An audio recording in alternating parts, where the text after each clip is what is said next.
Hello mga ka-channel! Kamusta ang lahat? I hope everyone's safe and well. Sa channel na ito, we will talk about true crimes. Mga totoong krimen na nangyari all over the world. Kung mahilig ka sa mga ganong topic, then you are in the right channel. Ang topic natin today ay tungkol sa isang Filipino-American na dalaga na nagngangalang Alexis Gabe. January 26, 2022 nang huli siyang makita ng kanyang pamilya. Inaakalang pinatay siya ng kanyang ex-boyfriend, pero ano nga ba ang totoong nangyari? Foul play nga ba o may ibang dahilan?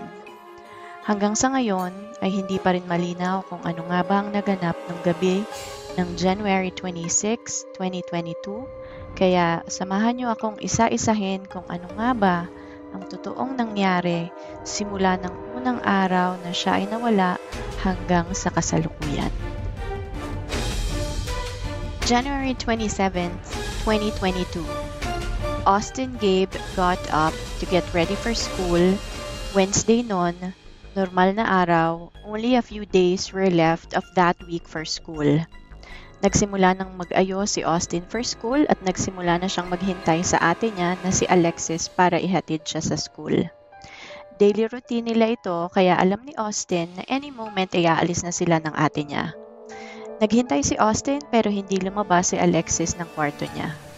Chinek niya ang kwarto ng ate niya pero wala si Alexis doon, so inisip ni Austin na baka nag-sleep over sa mga kaibigan pero any moment darating siya to take him to school.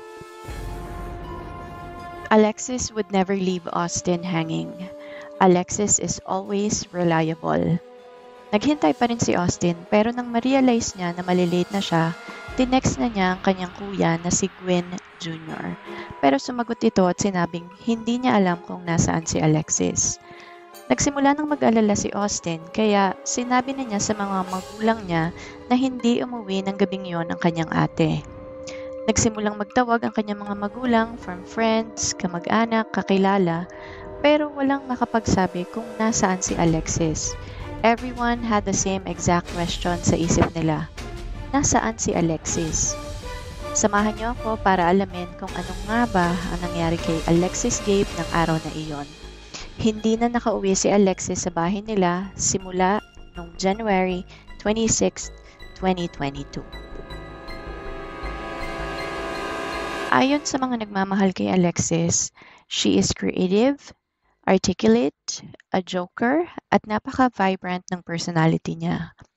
Maitim at mahaba ang kanyang buhok at meron siyang striking at napakagandang ngiti. Nakatira si Alexis sa Oakley in Contra Costa County, California, United States, kasama ang kanyang mga magulang at dalawang kapatid na lalaki. Pangalawa siya sa kanilang magkakapatid at nag-iisang babae. Kamakailan ay nagtapos siya ng nursing school at nagtatrabaho sa Rite Aid. Siya ay 3 taon na mas bata sa dati niyang kasintahan na si Marshall Curtis Jones. Ang Gabe family ay isang Filipino-American family and they are extremely close. Palagi silang magkakasama, making memories together. Ang daddy naman ni Alexis na si Gwen Sr. ay merong YouTube channel kung saan nag-share siya ng mga Filipino recipes. Sobrang proud ng mga magulang ni Alexis sa kanya dahil recently nakapagtapos siya ng kursong nursing. Ayon sa kanila, isa siyang mabuting anak at higit sa lahat ay mabait na kapatid. Palagi raw ihinahatid ni Alexis ang kanyang nakababatang kapatid sa school and that she is always dependable. Tuesday, January 26, tinawagan ni Alexis ang kanyang kuya na si Gwen Jr. para makiusap na i-check kung meron siyang dumating na package sa post office. Nag-agree naman si Gwen pero hindi malinaw kung meron ngang package na dumating kay Alexis dahil hindi raw nag-abiso ang kapatid na lalaki to meet up. After makapag-usap ni Alexis sa kanyang kuya, sumakay na siya sa kanyang light blue Infiniti Coupe at nagpunta sa neighboring city which is Oakley para bisitahin ang kanyang ex-boyfriend na si Marshall Curtis Jones. 3 taong magkasintahan si Alexis and Marshall at noong November 2021 ay nagtapos na ang kanilang relasyon. They have a lot of history. Huling nakita ang 24 anyos na si Alexis Gabe noong Enero 26, 2022 sa Antioch, California. Nakasuot ng puting tank top, isang black and silver hooded sweatshirt, black jeans, and white and green Jordan sneakers. Ayon sa mga magulang ni Alexis, never na hindi nagpaalam kung mag-overnight siya sa mga kaibigan, kaya nag-aalala sila sa kalagayan ng anak. Alam ng mga magulang ni Alexis na hiwalay na sila ni Marshall pero tinawagan pa rin nila ito para magtanong kung nakita niya ba or kasama niya si Alexis. Sinagot naman ito ni Marshall at sinabi na kasama niya si Alexis na nakaraang gabi pero umalis din ito around 9 p.m. para pumunta sa bahay ng isang kaibigan. Napag-alaman na ang sinasabi ni Marshall na kaibigan daw ni Alexis was out of town that day. 1-hour drive ang bahay nito from where they live in Sacramento. Walang makasagot kung nasaan si Alexis. So nagdesisyon ang mga magulang niya na mag-file na ng missing person report. Hindi na sila nagpatumpik-tumpik at nagsimula ng umaksyon at hanapin si Alexis. Si Gwen Jr. at ang kanyang girlfriend ang namuno sa paghahanap kay Alexis. That same day, nagkita-kita ang buong pamilya along with her extended family at gumawa ng solidong plano kung paano at saan hahanapin si Alexis. Ang mga lokal at Oakley Police ay mabilis ding umaksyon at sumama sa rescue operation kay Alexis. Ilang oras ang dumaan, natagpuan ng 2 pinsan ni Alexis ang kanyang kotse sa Trenton Street sa Oakley, California. Nakabukas ang pinto nito at nasa ignition pa rin ang susi. Makikita sa surveillance video mula sa lugar na may bumaba sa kotse mula sa driver's side at naglakad palayo bandang 9:30 ng gabi noong nawala siya ngunit hindi pa nakikilala ang tao. Ang lalaking suspect na nakitang umalis sa kanyang sasakyan ay inilarawan na humigit kumulang 6 feet ang taas, may maitim na balat at payat ang pangangatawan. Nakita siyang nakasuot ng malaking jacket, isang beanie o cap, at isang N95 type na face mask. Makikita din sa video na ang lalaking ito ay balbas sarado. Nakuha ang video na ito sa isa sa mga residente sa lugar kung saan nakita ang sasakyan ni Alexis sa kanto ng Oakley Road at Belden Lane, mga 5 minuto mula sa kung saan natuklasan ang sasakyan ni Alexis sa Trenton Street at Carrington Drive. Agad na dumating sa lugar ang mga magulang ni Alexis, ngunit wala silang nakitang lead na magsasabi kung nasaan si Alexis. Chinek nila lahat, pati ang trunk ng sasakyan, pero walang bakas ni Alexis. Doon na tumindi ang hinala ng pamilya niya na may foul play na naganap sa pagkawala ni Alexis.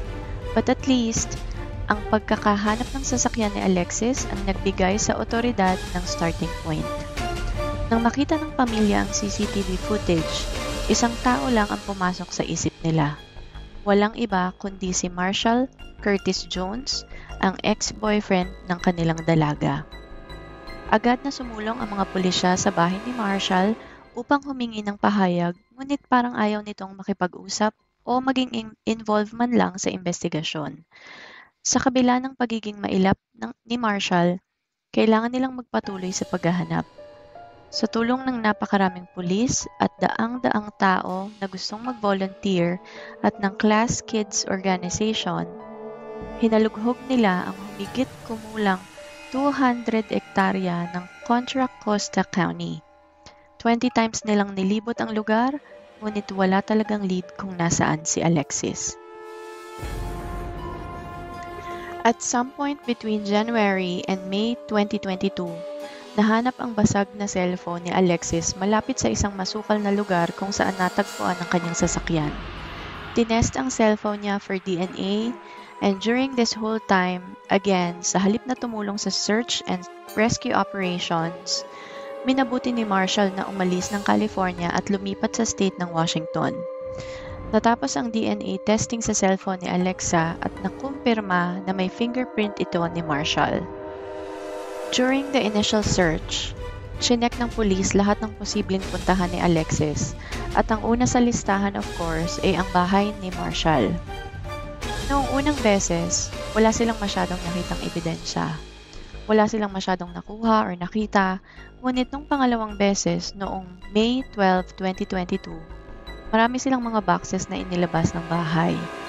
Isinama na rin pati ang vacuum cleaner ni Marshall dahil maaari itong magbigay ng lead at baka magamit nila ito sa investigasyon ng kaso. Iniisip nila na baka ginamit ito ni Marshall sa paglilinis after ng gabi ng krimen. After sumailalim ng tests, na-identify sa ilang parte ng bahay ni Marshall na may dugo dito ni Alexis. Kumuha din sila ng permisyon mula sa korte na i-wiretap ang cellphone ni Marshall para marinig nila ang mga conversations nila ni Marshall. Dahil sa dami ng mga forensic, digital and surveillance evidences na naglilink kay Marshall sa pagkawala ni Alexis, they went ahead and charged Marshall with murder. Nagdala ito ng pag-asa sa Gabe family dahil kung mahuhuli si Marshall, baka sakaling mag-confess siya kung ano ang nangyari sa kanila ni Alexis ng gabing iyon. All they want to do is look him in the eye at umamin siya at bigyan ng katahimikan at ipahinga na ang katawan ni Alexis. Noong May 16, 2022, itinaas ng Oakley City ang reward fund para kay Alexis Gabe. Isang hindi kilalang tao ang bukas palad na nag-donate ng $50,000, then eventually naging $60,000. Noong May 25, 2022, ang reward para sa impormasyon sa pagkawala ni Alexis Gabe ay itinaas sa $100,000. Nagrant ang arrest warrant kay Marshall noong May 26, 2022. Pacific Northwest Violent Offender Task Force Group ang sumulong para arestuhin si Marshall. Pinuntahan nila ang apartment complex sa Kent, Washington na pinaglalagyan ni Marshall kasama ang kanyang kaibigan. Kumatok sila sa bahay ngunit walang sumagot. Kumatok at naghintay pero wala pa rin hanggang maya-maya ay lumabas si Marshall na may dalang kutsilyo at biglang ihinaya ito sa mga pulis. Agad na kumilos ang mga pulis at binaril si Marshall sa scene at ng araw ding iyon ay napatay si Marshall. Inaresto din ang nanay ni Marshall na si Alicia Coleman Clark dahil madaming ebidensya na nagpapatunay sa pagkonsinti niya sa anak na si Marshall. Inaresto siya ng mga pulis ngunit kalaunan ay pinakawalan din dahil ayon sa DA na si Diana Beckton, walang sapat na ebidensya sa pagkonsinti nito sa anak. Umani ng sangkaterbang negative reaction ang DA dahil sa desisyon niya na ito. Nakakuha naman ng search warrant ang mga pulis para i-search ang bahay ng kapatid ni Marshall kung saan nagstay si Marshall habang nawawala si Alexis. Nang dumating ang mga pulis, inabot ng kapatid ni Marshall ang isang lukot-lukot na papel sa mga pulis. Aniya, nakuha niya iyon sa basurahan. Ayon sa kapatid ni Marshall, nagpunta doon si Marshall nang i-anunsyo na nawawala si Alexis kaya agad niyang pinaalis sa bahay si Marshall. Sa lukot-lukot na papel na ito, tila may nakasulat na direksyon. Isang liblib na lugar sa Pioneer sa Amador County which is 2 hours away from Oakley City. Napaka-specific na mga detalye na nakasulat sa papel. Parang ini-explain ng nagsulat kung paano matutunton ang isang bagay sa pamamagitan ng pagsunod sa mga signs and landmarks sa daan. Chinek ng mga pulis ang handwritten ng sumulat and after analysis, na-identify na malapit ito sa handwriting ni Marshall. Isa naman sa mga kaibigan ni Marshall ang lumanta din at nagpahayag ng kanyang testamento. Ilang linggo daw bago nawala si Alexis ay tinawagan siya ni Marshall at sinabi na gusto raw nitong patayin si Alexis. Itinanong daw ni Marshall kung saan ang pinaka-safe na lugar para magtago ng katawan ng tao. Sumagot naman daw siya na sa septic tank o sa gubat bilang akala niya ay nagbibiro lang si Marshall. Sinabi niya na never niya pang na-meet ng personal si Alexis at talagang akala niya ay nagtanong lang ito out of the blue o talagang nagbibiro lang siya. Matapos mapatay si Marshall, sinabi ng ama ni Alexis sa mga mamamahayag na hindi nila gustong mamatay si Marshall. Ang sabi niya, gusto namin siyang maaresto para mapagbayaran niya ang nagawa niya kay Alexis. Gusto namin siyang makita ng harapan, gusto namin siyang matingnan sa mata at tanungin kung bakit, nasaan si Alexis. Ang masakit sa pamilya Gabe ay naging bahagi ng kanilang pamilya si Marshall. Wala kaming idea na kaya niyang gawin ang ganito kay Alexis, anang ama niya. Sa kabila ng pagkamatay ni Marshall ay itinuloy ng mga pulis at ng pamilya ni Alexis ang paghahanap sa kanya. November 4, 2022, natagpuan ang mga labi ng 24 anyos na si Alexis Gabe sa labas ng Jackson Road sa Plymouth, California. Isang lokal na residente ang nagpaabot ng balita sa Amador County Sheriff's Office. Agad na sumulong ang mga pulis at doon nga ay natagpuan ang pira-pirasong katawan ni Alexis. Sa pamamagitan ng dental records ni Alexis, kinumpirma ng otoridad na ang bahagi ng labi ay tao at positibong tinukoy ng forensic na ito ay si Alexis Gabe. Ayon sa pamilya ni Alexis, ipagpapatuloy pa rin nila ang paghahanap sa iba pang parte ng katawan ni Alexis. Sabi pa nila na wala man siya sa buhay nila, hindi siya kahit kailanman mawawala sa kanilang mga puso. Hindi pa man nahahanap ang ibang parte ng katawan ni Alexis, ay pinangako ng kanyang mga magulang sa tulong pa rin ng iba pang mga volunteers na hindi sila titigil sa paghahanap sa kanya. Hindi pa rin maliwanag kung ano nga ba nangyari sa dalaga at maaaring hindi na rin ito magkaroon ng linaw dahil sa pagkamatay ng prime suspect na si Marshall. Pero at least natagpuan ang ilang piraso ng katawan ni Alexis. Maaari na siyang magpahinga. Sa December 9, 2022, pararangalan siya ng kanyang pamilya sa pamamagitan ng Community Candlelight Vigil.